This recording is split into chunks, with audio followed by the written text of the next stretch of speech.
It was just after dusk when she checked into the motel, the kind of fading roadside place where time slowed down, where the silence hummed louder than the traffic out on Route 16. The sign out front blinked vacancy with a dying flicker, like it couldn't quite decide if the place still wanted to welcome anyone at all. She was alone, carrying only a leather duffel bag, and a look that made the clerk pause, not because of fear, but because she seemed like someone trying not to be seen, someone at the edge of her own life. Her name as she gave it that evening was Claire Hawthorne, but no one could prove that name existed before that day. No ID, no plates on the car. Just a cash payment and the number 7 key passed quietly across the counter. It wasn't until years later, 14 to be exact, that her name would resurface scribbled on the back of a faded receipt stuffed inside a motel desk drawer. But by then the story was more shadow than memory, a cold wind that whispered through hallways long abandoned. That night, room 7 remained quiet. No phone calls, no visitors. The curtains were drawn tight. But the next morning, Claire Hawthorne was gone. No checkout, no trace, not even an imprint on the bed that anyone could swear was fresh. Only the note she left behind. A note that no one saw until 14 years had come and gone. At first, the disappearance didn't make headlines. Just another strange vacancy in a place full of transient names. But when the FBI got involved, when the note was finally read, it was as though the motel itself had exhaled a ghost. The manager back then, Tom Whitaker, didn't remember much. He was nearing retirement, and the motel had already changed ownership twice. I only remember her eyes, he told agents in 2022, a week after the discovery. She had that look like she was listening for something, like she expected someone to come find her, even if she didn't want them to. Tom died 3 weeks later. Heart failure? But some say he'd started seeing things again before he passed lights on in the empty rooms. Room 7 specifically. A shadow at the window just after midnight. Always after midnight. The note they found wasn't long. It was handwritten in black ink, stained at the edges by years of dust, and maybe something else, something like blood or wine, no one could agree. It said, "If they find me, tell my brother I tried to come home." See, that was it. No names, no explanations. Just a single line written by a woman whose real identity still couldn't be confirmed. The receipt it was written on was dated October 6, 2008, the last night Claire was seen. Back in 2008, there were no alerts, no missing person reports filed under her name. No family came looking, no license plates to track. But someone had been looking for her. That part became clear much later. Someone had searched in the dark not with hope, but with purpose. And for a long time, they said nothing. That someone was a man named Daniel Cross, a music teacher from St. Louis. He never told his wife, never filed an official request. But every year, on October 6th, he took a trip west. Always alone, always quiet about it, and always returning with the same look, hollow and distracted. His wife, Leah, said she stopped asking questions after the 3rd year. Whatever he lost, she once whispered, was too old to speak about anymore, and too painful to bury. In 2022, after the note surfaced, Daniel finally spoke to the FBI. He sat across from them, wringing his hands, staring at the copy of the note they'd slid across the table. "I think that was my sister," he said. "I think she's been dead a long time." Her name, according to him, was Charlotte Cross, born 1982, vanished 2008. But no record of her disappearance existed, not a single official trace, just a name and a silence. Charlotte had left home in 2002. She was 20, restless, always looking over her shoulder. There were things she wouldn't talk about, Daniel said. Phone calls late at night, letters she burned in the sink. She told me once, "They're still watching. They don't stop just because I left." When asked who they were, Daniel paused. Then, with eyes that looked older than they should have, he whispered, "She never said." But I think it had to do with her time in Havenwood. Havenwood was a reform institute, a closed-campus behavioral treatment center located on the outskirts of Albuquerque. It had shut down in 2001 following a slew of abuse allegations and a federal investigation that mysteriously stalled without resolution. Charlotte had been sent there in 1998 when she was 16. She stayed until 2001. Then she disappeared into the background of life, floating job to job, state to state, never staying long, never calling home. Daniel had tried to keep tabs on her, but Charlotte didn't want to be found. She called him once in 2004, a short call. She said she couldn't say much, that someone had followed her from the center, that there were records missing, files she'd seen that weren't supposed to exist. She said she'd taken something they wanted back. He never heard from her again. What happened inside Havenwood has never been fully documented. The institute kept poor records, and most were lost in a fire 6 months before the shutdown. But former staff and survivors told stories. Not in court, those cases never made it that far, but in whispers in late-night interviews on forgotten message boards and in the margins of old letters. There was one name that surfaced again and again, Dr. Emery Vask, a clinical psychologist with a background in behavioral regression techniques. He disappeared shortly before the center closed. Some say he left the country, others say he vanished like his patients. Charlotte had written his name once in the margins of a notebook that Daniel found years later in a box of her things.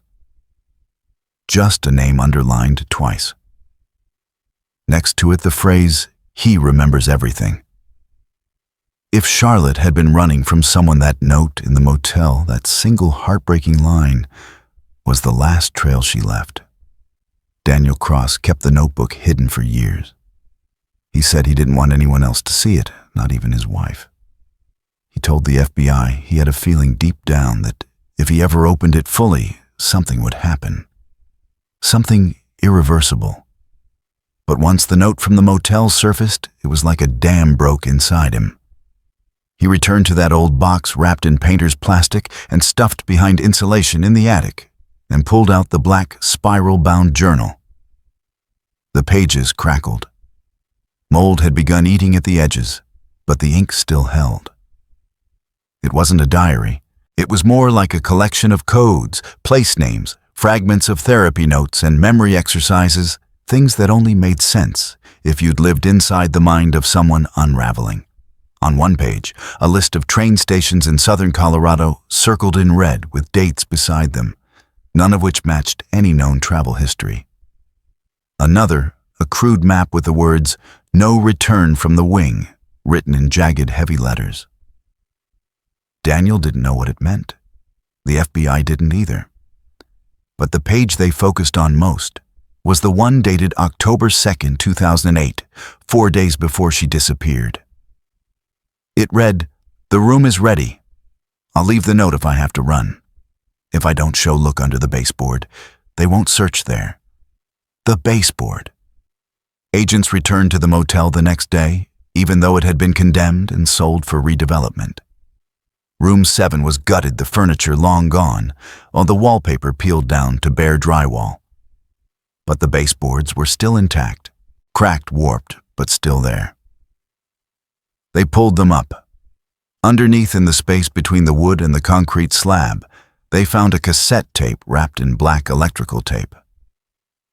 The label was smeared. The only thing legible was a partial word, Thorn. They weren't sure if it was part of her alias or something else.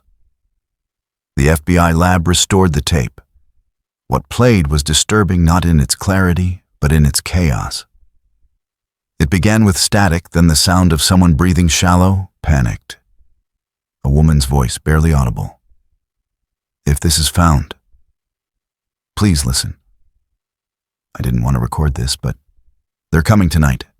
They know where I am." Another long silence. Then the unmistakable sound of footsteps, heavy, deliberate. Charlotte's voice again, this time faster, more desperate. They're not people. Not anymore. They know how to erase things, not just files, but whole people. Memories. I saw the records. There were more of us. 23. I think I'm the only one left. The rest of the tape was unintelligible. Screeching feedback, distorted voices that seemed to bleed in and out of language. The audio team said there were 2 other voices on the tape besides Charlotte's, both male. One seemed to be whispering coordinates over and over. The other said nothing except a single phrase that repeated 3 times, Wing 4 never existed. The FBI never released that part of the recording to the public. It became part of an internal file, classified and buried under a missing persons header. The official explanation given to the press was anomalous audio, possibly hoax-related. But agents assigned to the case were quietly reassigned. Some quit. One reportedly stopped speaking altogether. Back in St. Louis, Daniel Cross tried to make sense of what was left. The discovery should have brought him peace, or at least an end. Instead, it brought back everything he'd tried to forget. He remembered the last Christmas before she left. Charlotte had refused to open any presents, just stared out the window all day. She told him, "I think they know I'm not ready to run yet. But when I am, it'll be fast, like vanishing smoke." After the tape, Daniel visited the ruins of Havenwood. It wasn't easy. The land had been fenced off and sold to a biotech firm in 2005, but the building still stood skeletal and scorched. He got in through a break in the fence. He brought nothing but the notebook and a flashlight. He didn't tell anyone he was going. Inside, the walls were scorched, the air thick with mold and ash. Old medical equipment lay rusting in corners, and the floors creaked under his steps like they were remembering. In the northwest wing, labeled Rehabilitation and Deep Study on an old floor plan, he found a door welded shut from the outside. Spray painted across it in red were the words, "No return from the wing." He stood there a long time. The notebook in his hand trembled. He swore he could hear something, not voices, not exactly.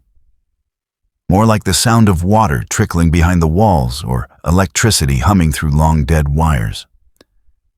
He didn't try to open the door. Instead, he left the notebook there, placing it gently on the ground like an offering. That night, he had a dream. In it, Charlotte stood at the edge of a lake, her feet bare, her hair wet. She didn't speak, but her mouth moved. When he woke, he couldn't remember what she'd said. Only the feeling grief and release. 3 months later, Daniel went missing. His car was found at the edge of Echo Lake in Colorado, keys still in the ignition. No sign of struggle. No note. No remains. Just a phone call he'd made earlier that day to a disconnected number. The call lasted 17 minutes, but there's no record of what was said. Some believe he went searching for her. Others believe something found him. The motel was demolished in early 2023. Room 7 and the land beneath it now sits beneath a corporate logistics center. But sometimes night guards say they hear a woman's voice through the intercom, even when it's off. Just a few words fading as fast as they come. "Tell my brother. I tried to come home." No one has been able to explain how the voice transmits, or why it only happens once a year, always on October 6th. Just after midnight. The FBI closed the case again in 2024. Officially, Charlotte Cross is still listed as a missing person status undetermined. But for the people who've heard the tape, who've read the note, who've stood in the ruins of Havenwood and felt something watchful, it was never just a disappearance. It was a vanishing. As if someone had reached in and removed her carefully, deliberately from the world. They said Havenwood shut its doors in 2001, but the paper trail didn't end there. Through records obtained by a former mental health caseworker, now anonymous, who mailed a brown envelope to a local journalist in Denver, It became clear that several former patients had quietly been transferred, not discharged. There were no forwarding addresses, no re-entry paperwork into society. Just one recurring phrase stamped on the forms: behavioral outcome incomplete, guess reclassification required. That envelope contained 26 names. 26 adolescents who had entered the facility between 1996 and 2001 and had no official record of exit. Charlotte Cross was number 17. Her name was circled in black ink. Next to it, scribbled in someone's sharp, angry hand, refused wing 4. Non-compliant. Watched. No public records of wing 4 exist. It's not on the blueprints submitted to the City Planning Commission in 1989. Not on fire safety maps. Not in the internal maintenance requests that were later leaked. But the whispers said it was real. Underground. A place where the long-term behavioral experiments took place. Where the ones who wouldn't forget were sent to be made to forget. That's what Charlotte had hinted at. That's what Daniel feared she'd endured. And that's what the FBI agent who reopened the case in 2023. Special Agent Lee Montero risked her entire career trying to uncover. Montero wasn't a believer in ghosts or conspiracies. She worked in facts, timelines, verified surveillance footage, traceable accounts. But this case unraveled her. In her final report marked internal use only, she wrote something uncharacteristic for a woman known for clinical logic. There is a silence in this case that is not natural. It doesn't just feel like missing data, it feels like something is intentionally holding the memory back. Something designed to be forgotten. She didn't file another report after that. Charlotte Cross wasn't just another missing girl. She was a fracture in something bigger, a living contradiction to a narrative that someone had worked very hard to maintain. One that said Havenwood was a failed but ordinary reform institution. That there was no Wing 4. That patients left scattered and lived broken lives in anonymity. But Charlotte, she remembered. And that made her dangerous. That was likely why she ran. Why she left the motel before sunrise, abandoning the cassette and the note. She'd known somehow that she wouldn't make it back to her brother. That someone had already caught up to her. But the part no one could answer, no one in the FBI, no one in Daniel's family, no one from Havenwood's ghost staff who refused interviews was this: what did she take? Because Charlotte hadn't just run. She'd stolen something. And in a message she left in a torn letter from 2003, found among Daniel's belongings in a folder labeled "Not Her Handwriting," she wrote. They erased the tapes, but not the original. I got it out. Vask doesn't know yet. Vask, Dr. Emery Vask. A name that kept surfacing and vanishing like a phantom watermark on every record tied to Havenwood's deepest files. Officially, he disappeared in April 2001. But unofficially, there were sightings. In Brazil, then again in Washington State. Once in Iceland, all unconfirmed, all blurred by time and denial. He wasn't just a psychiatrist. He had ties to government behavioral research, programs with code names that were buried behind decades of classified clearances. Reclassification techniques, pattern reinforcement, stress trials, voluntary identity unbinding. Words that don't make sense unless you start reading between the lines. If Charlotte really had something, recording a file, even a memory she wasn't supposed to, then she was never just running. She was being hunted. There's another piece, a page never shared publicly, but held in the private archives of the agent who followed Montero's work after she resigned. It's a photograph, cracked, faded, time-stamped, September 2008. It shows a girl standing in the corner of what looks like an underground tunnel, lit only by a single overhead bulb. Her face is half-turned. She's thin-haunted, looking directly at the lens. Written in marker on the back, Supramaksh, Day 11, refusal continues. That photograph was recovered from a private collection purchased at an estate auction in New Mexico. The estate belonged to a man who claimed to have contracted for high-security mental health studies in the 90s. When the buyer tried to investigate, the house burned down under suspicious circumstances 3 months later. All the documents destroyed. All but that photograph. So who took it? And how did it end up in a locked drawer at the bottom of an armoire that hadn't been opened in a decade? Someone had been watching her, documenting her refusal, and then trying to erase every trace. But they missed one thing. They missed her brother. Daniel, despite vanishing in 2023, left behind a trail thin but deliberate. A collection of scanned documents uploaded to an encrypted server under the alias Stillwing4. The password a line from her motel note tried to come home. Inside were scans of the notebook photos of receipts, burned correspondence, and one haunting audio file. Not from Charlotte, from someone else. A man, older, breath raspy, likely recorded on a handheld device in a moving vehicle. If you're hearing this, she didn't make it. They took her, but they didn't find the full set of keys. I split them, part in the cassette, part under the lake. She knew the code, we both did. If you can get to Echo before winter, maybe you'll see the lights. The lake, Echo Lake, Colorado, where Daniel's car was found. It wasn't just a coincidence. He'd gone there for a reason. Charlotte had left something behind, something buried. Something she didn't trust the motel to hold. Perhaps that's why the final page of her notebook had been torn out. According to the metadata on Daniel's last upload, the final file was scanned and posted 1 hour before his last known location, pinged his phone, Echo Lake, Northeast Shore, 4:12 p.m. The final file. A single handwritten page, possibly a letter, possibly the missing notebook entry. It read, "They're made of silence." That's what no one understands.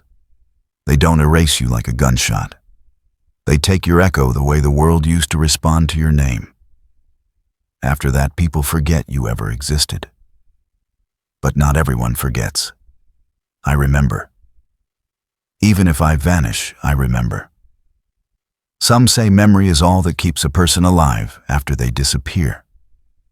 That long after the body is gone, the echo remains in rooms, in notebooks, in locked desk drawers, inside dusty motels no one remembers the name of. But what happens when even memory is stolen? What happens when the very idea of you begins to rot? That's what Daniel Cross had started to feel in the last months before his disappearance. Not just grief for his sister, but confusion. Moments when he couldn't remember what she looked like. Moments when her voice, once sharp in his head, started to fade like an old radio transmission, swallowed by static. He began to write everything down. Daily, ritualistically. Her height, her birthday, her favorite cereal, her scar under the left ear from falling off her bike in 1989. He wrote these things again and again, afraid they would be stolen not just from the world, but from him. By October 2023, he had started to feel that Charlotte wasn't just missing, she was being erased. Not by time, not by grief, but by force. One night, his neighbor reported seeing him pacing his driveway barefoot at 2:14 a.m., whispering into the wind. When they asked if he was okay, he didn't respond. He just looked up slowly and said, "They're almost done with her." 2 weeks later, he drove to Echo Lake. 3 weeks after that, the audio surfaced. Not the tape Charlotte left. A new one. Found not in the motel, not in his car, but buried in the inbox of a defunct email address linked to a forum for adult survivors of non-sanctioned youth reform centers. The file was titled EE Eco Transmission 1.WV. The person who leaked it has never been identified. It begins with ambient noise wind water lapping the occasional chirp of distant birds. Then the faint rustle of movement. Then her voice. Clear. Sharper than the motel tape. Older. I don't know how much longer I can stay awake. If you're hearing this, I got out. But I'm not sure how far I made it. If I start forgetting again, I'll bury this. I buried the others. I buried the last name. A pause. Then something muffled her breath, catching. They're still watching. Not with cameras. With people. People they've hollowed out. People who forget themselves until someone tells them who they are again. If they reach you, you won't remember you ever listened to this. Static. Then something strange. A voice low and wrong, muttering syllables that aren't quite words. Some kind of feedback loop layered underneath. Some say if you slow it down, reverse it, you can hear coordinates. Others say all you hear is the sound of water filling your ears. But one phrase stands out. Charlotte again. Quiet, almost like a prayer. They built Wing 4 for the ones who saw too much. But it was never about curing anyone. It was about seeing if they could pull a person apart and reassemble only the silence. She ends the tape by whispering her name. But it's not Charlotte. It's not Claire. It's a name no one had seen before. One that doesn't appear on any record. One that isn't found in her childhood files, school yearbook, social security database, or Daniel's memory. My name is Emmeline. She says it like someone learning to speak again. Like someone remembering something not just hidden, but overwritten. That moment shattered everything. Because if her name wasn't Charlotte, then who was she really, and what had been done to her? In early 2024, a linguist and audio forensics expert tried mapping out the voice print from that file. They confirmed it matched the Motel tape. Same pitch, same cadence. But something was different. Like her voice had been sanded down and put back together, the expert said. Like a reconstruction, but not digital. Biological. That word biological is what triggered the final secret investigation into Havenwood's successor. Because Havenwood wasn't destroyed. Not really. It was renamed. Records showed that in 2005, the land and assets were quietly acquired by a shell corporation, Trellis Integrative Sciences. Publicly, it marketed itself as a biotech firm focused on experimental neurocognitive therapy for trauma patients. But deeper filings connected it to older entities. Research collectives with ties to state-funded psychological programs stretching back to the late 1960s. The most disturbing revelation, a trial phase known as echo memory reframing. The files were incomplete, redacted, but a few descriptions survived. Echo reframing is not merely suppression. It is a complete spatial reformatting of personal continuity through induced fragmentation. Subjects retain functionality, but identity is layered. Memories reordered. Voice profiles may alter slightly as dominant patterns shift. Result: compliant, disposable, untraceable. Compliant, disposable, untraceable. That's what Charlotte or Emmeline was running from. That's what she meant when she said they were made of silence. They weren't just after her because she remembered. They were after her because she refused to become something else. Because in Wing 4, you didn't just vanish. You were reauthored, and if you resisted, you weren't reformed. You were erased. The term reauthored became the center of a classified memo leaked from within Trellis Integrative Sciences in mid-2024. It was never published. It passed hand to hand in encrypted chat rooms, printed once, and then vanished again. The memo referenced 6 subjects labeled E1 through E6, with notes beside each. Next to E4 was a single-line subject displays persistent memory bleeding. Refuses to accept implanted identifiers. Field degradation probable. Risk of reintegration memory failure increasing. Experts believe E4 was Emmeline Charlotte, whatever name she originally carried. She was the one who couldn't be silenced, who remembered things after they'd been erased, who never fully accepted the new identities they tried to implant. Wing 4 had failed to unmake her, so they hunted her instead. By the time she reached the motel that final night in 2008, she wasn't just afraid she was fragmented. That's what Daniel's handwritten analysis suggested. He'd started writing down which version of her he thought was speaking in each letter she left. C.M. Thorne. He thought they were code names at first, but eventually he understood. She had been split, not in the sense of multiple personalities, but layers. Real conscious slices of memory given new names and new voice tones, designed to compete, to confuse her, to control her. But one part of her always fought back, the part that signed the motel note C, the part that reached out to Daniel every time the silence started to take over, the part that buried tapes and wrote frantic messages on the backs of receipts because she knew someone might still find her. That part was never supposed to survive. And yet, it did. A breakthrough came from the most unexpected place. A janitor. His name was Mark Rios. He had worked at the Trellis compound for 7 years, never inside Wing 4, which had supposedly been dismantled. But one night in January 2025, while fixing a burst pipe near the lower sub-basement, he came across a locked door. He'd never seen it before. It was flush with the wall, no label, no keypad. Just a fingerprint reader. But the reader was broken. So the door was open. He went inside. What he saw wasn't a lab. It was a hallway. Concrete, cold, lined with thick observation windows that looked into bare soundproof rooms. Each was empty except for the markings on the walls.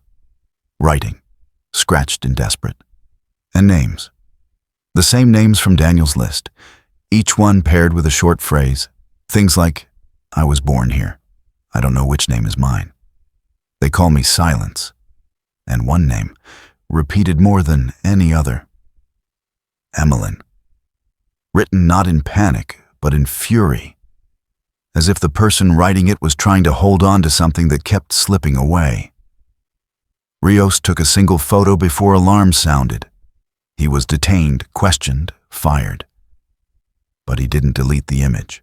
The photo showed the inside of one room, and on the wall, written over and over in red ink or maybe blood, if you see this, tell him I remember. Tell him I am not gone. Tell him he's next. They're going to erase him too. 2 weeks later, Daniel's digital archive was wiped from the server. Every file. Gone. But the backup that had been stored on a private flash drive by an anonymous researcher, someone who had followed his case for years, preserved the last entry. It was a video.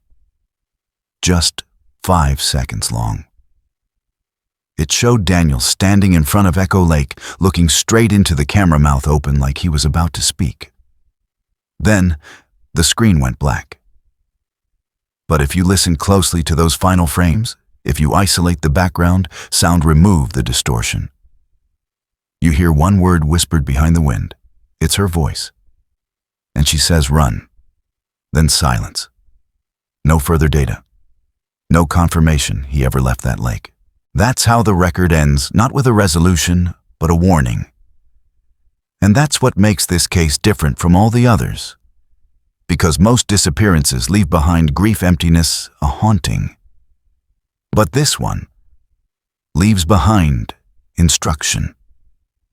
Like a message that wasn't meant for just one person, but for anyone who dares remember. That's what's been happening to those who get too close. Journalists, investigators, survivors. They start to forget first the dates, then the names, then their own connection to it. As if something in the case resists being held in the mind for too long. As if the silence surrounding it is alive, and it's growing. The story should have ended there. With the lake. With the last whisper. with Daniel's breath suspended in that 5-second clip, never finishing what he was trying to say. But stories like this don't end. Not really. They echo. In June of 2025, a group of hikers discovered something buried just off the tree line near the northeast side of Echo Lake, an area long flooded, usually impassable. But droughts had lowered the waterline. They found a rusted lockbox, inside an old microcassette, wrapped in flannel, no label. They turned it into a ranger station. Within 48 hours, it had been seized by federal agents, but someone had already copied it. The contents a recording, 5 minutes, 11 seconds. Charlotte's voice, steady, clear, tired. If you found this, then someone still remembers. That's what matters most. They said I was broken. They said I needed treatment. But what they really meant was they needed silence. Because silence keeps systems running. It smooths over the edges of every scream, every girl who never came back. My name was never Charlotte. That name was given to me in the trial phase. Before that, I don't remember. But I know I had a brother. I know we used to race bikes down Magnolia Hill, and I know I scraped my knee so badly I bled through my socks. That's what they couldn't take from me. Not that memory. Not the feeling of it. I tried to come home. I did. She pauses. A long silence. Then, if you're hearing this, please don't let them take him too. He's the only one who remembered me when I forgot myself. And when they come for you, don't run toward the light. That's where they're waiting. Go quiet. Go dark. Go deep. Then the tape ends. No sound, no clicks, no static. Just an absence so complete it makes the air feel heavier. It was the last confirmed audio linked to her voice. No location metadata. No dates. Nothing traceable. Only a voice in the void. And still, no body. Still no official record. Still no case. When you search for Charlotte Cross in public databases, you find nothing. No school files. No employment records. No birth certificate. She has become what they wanted, a ghost made of silence. But silence doesn't mean forgotten. Because now her story lives in corners of the internet that keep glitching offline. In notebooks handed between strangers on trains. In radio bursts caught between frequencies late at night, near Havenwood's ruins, strange pulses repeating the same 3 syllables. Lynn. Lynn. M.A. And in motel drawers like the one in room 7, where the housekeeper sometimes swears she finds a folded piece of paper that wasn't there the day before. It always says the same thing, tell my brother. I remember. And each time it vanishes before it can be shown to anyone else. Like the paper only appears for those who still carry the memory. A whisper, a warning, a plea. We want stories like this to end with closure. We want to believe the girl is found.